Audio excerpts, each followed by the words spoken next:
Bismillah ar-Rahman ar-Rahim, chères téléspectatrices, chers téléspectateurs, assalamu alaikum, que la paix soit sur vous. Le chroniqueur Abu Hurayra radiyallahu anhu rapporte que le prophète sallallahu alayhi wa sallam donna aux croyants la recommandation suivante. Haqqul muslimi ala al-muslimi sit. Le croyant ou le musulman a sur son autre frère musulman 6 droits. Le premier de ce droit, إِذَا لَقِيتَهُ فَسَلِّمْ عَلَيْهِ. Lorsque tu le rencontres, adresse-lui la salutation de paix, salam alaykum. Le deuxième de ce droit, إِذَا دَعَاكَ فَأَجِبْهُ. S'il t'appelle, s'il t'invite à quelque chose, réponds à son invitation ou réponds à son appel. Le troisième, إِذَا اسْتَنْصَحَكَ فَأَنصِحْهُ. S'il te demande, il te conseille sur quelque affaire, donne-lui le meilleur conseil que tu puisses lui apporter.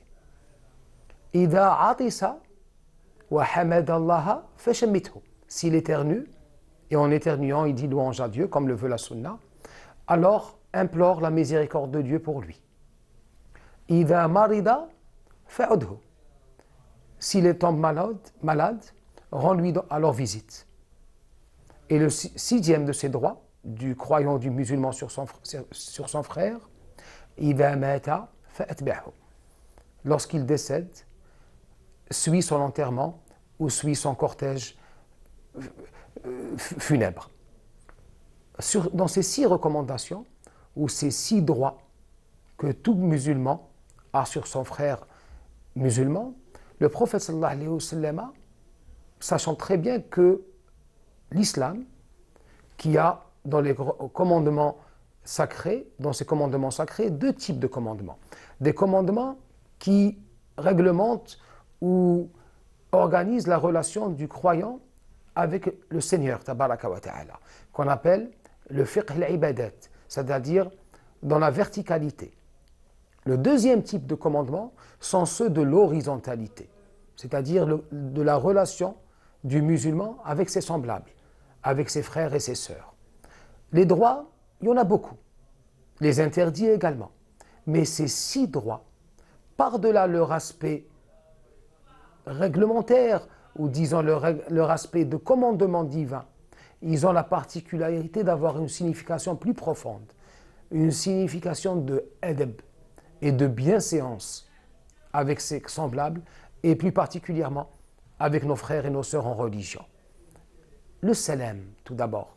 La salutation de paix, qui est l'étendard, qui est le symbole, qui est le sens profond de l'islam, qui vient de la racine de salam. Lorsqu'on dit paix, que la paix soit sur vous, le croyant doit avoir cette présence d'esprit, que ce n'est pas simplement une salutation formelle, c'est qu'il souhaite la paix pour son frère et sa sœur, qu'il souhaite qu'il soit en paix et qu'il ressente cette paix que lui, en tant que croyant, doit ressentir. C'est pour ça que le prophète sallallahu alayhi wa sallam, l'une de ses premières recommandations lorsqu'il arriva à Médine, Ifshu salam, propagez la paix, répandez la paix. Ifshu salam, at'imu ta'am, nourrissez le nécessiteux.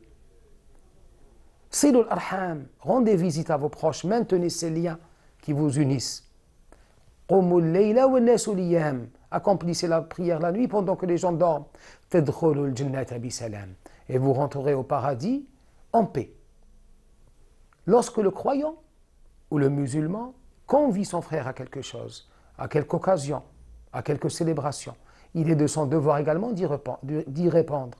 Le prophète disait sallallahu alayhi wa sallam, à tout prophète qu'il était, Rasulullah, law du'itu ila dhira'in aw kira'in la ajibtu.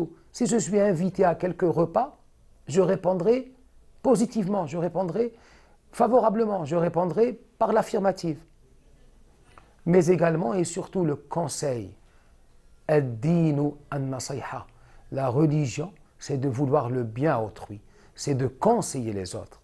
Celui qui voit de vous quelque chose de négatif, si on voit que notre frère va vers une fausse direction, que ce soit dans les affaires religieuses ou temporelles, il est du devoir du croyant de le conseiller, car la religion est la nasiha, La religion consiste à donner de bons conseils à nos frères.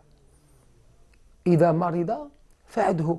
Lorsqu'il tombe malade, il faut rendre visite à ses proches ou à ses frères ou à ses voisins. Lorsqu'il tombe malade, il y a un hadith Qudsi qui dit en ce sens, au jour dernier, si un croyant, ou qui s'adresse aux croyants qui ne rendaient pas visite à leurs frères en Dieu, lorsqu'ils tombaient malades, Dieu tabaraka wa ta'ala leur dira au jour dernier, maradtu wa lam ta'udni, je suis tombé malade et tu ne m'as pas rendu visite. Le croyant demandera au Seigneur, mais tu ne peux pas tomber malade. Tu es l'omnipotent, tu es le tout-puissant. Il lui dit, si tu avais rendu visite à ton frère, tu m'aurais trouvé là-bas. Tu m'aurais trouvé à ses côtés.